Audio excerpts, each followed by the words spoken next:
వందే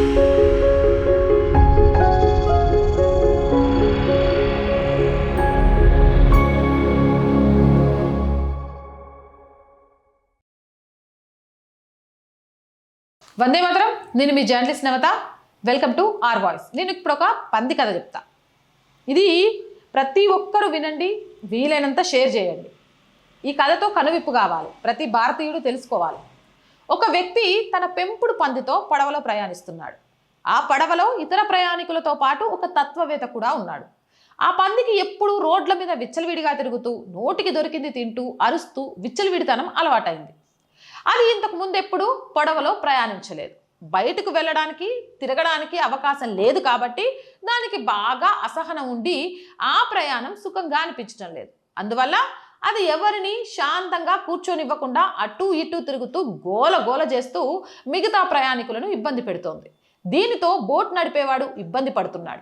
ఈ పంది వల్ల ప్రయాణికుల భయం కారణంగా పడవ మునిగిపోతుందేమో అని ఆందోళన చెందుతున్నాడు. పంది కాని శాంతించకపోతే అది పడవని మునిగిపోయే ప్రమాదంలోకి నెట్టేస్తుంది. ఆ పందిని తెచ్చిన మనిషి పడవలో ఉన్న ఈ పరిస్థితి గురించి కలత చెందుతున్నాడు. పడవలో ఎక్కడం వల్ల వచ్చిన ఇబ్బందికర పరిస్థితులు తాత్కాలికం, మళ్ళీ సాధారణ పరిస్థితులు వస్తే ఈ ఇబ్బందులు ఉండవు అని పందికి ఇలా చెప్పాడు. ఇప్పుడు మనం ఉన్నది సాధారణ పరిస్థితి కాదు, నీటి మధ్యలో.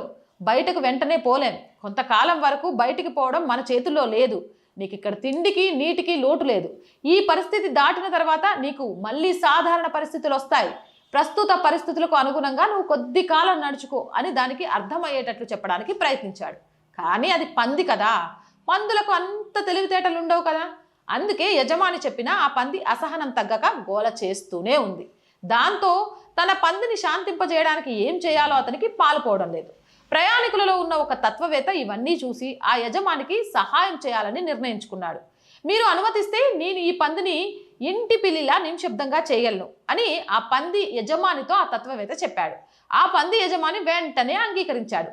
తత్వవేత్త ఇద్దరు ప్రయాణికుల సహాయంతో పందిని ఎత్తుకొని నదిలోకి విసిరేశారు. ఆ పంది నీటిలో తేలుతూ ఉండడానికి ఈత కొట్టడం ప్రారంభించింది. దానికి ఇప్పుడు ఈత కొట్టకపోతే చచ్చిపోతానని తెలిసి దాని ప్రాణం నిలుపుకోవడం కోసం కష్టపడటం మొదలుపెట్టింది. కొంత సమయం తర్వాత తత్వవేత్త పందిని తిరిగి పడవలోకి లాగాడు.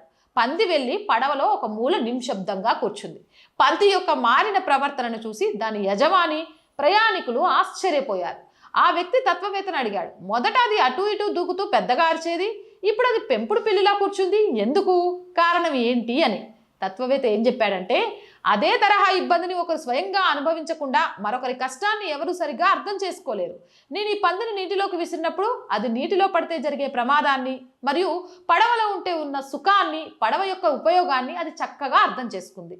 భారతదేశంలో అలాగే దేశం బాగోలేదు, వాక్ స్వాతంత్రం లేదు, స్వేచ్ఛ లేదు, ప్రభుత్వం బాగా నడపడం లేదు అంటూ అటు ఇటు దూకుతున్న పందులను ఉత్తర కొరియా, ఆఫ్ఘనిస్తాన్, సోమాలియా, దక్షిణ సుడాన్, సిరియా, ఇరాన్, ఇరాక్ లేకుంటే పాకిస్తాన్, అది కాదంటే చైనాలోకి 6 నెలలు విసిరిపారేయాలి. ఆ తర్వాత వారు భారతదేశానికి తిరిగి వచ్చినప్పుడు ఆటోమేటిక్గా పెంపుడు పిల్లిలా ప్రశాంతంగా జీవించడం నేర్చుకొని ఒక మూలన కూర్చొని ఉంటారు.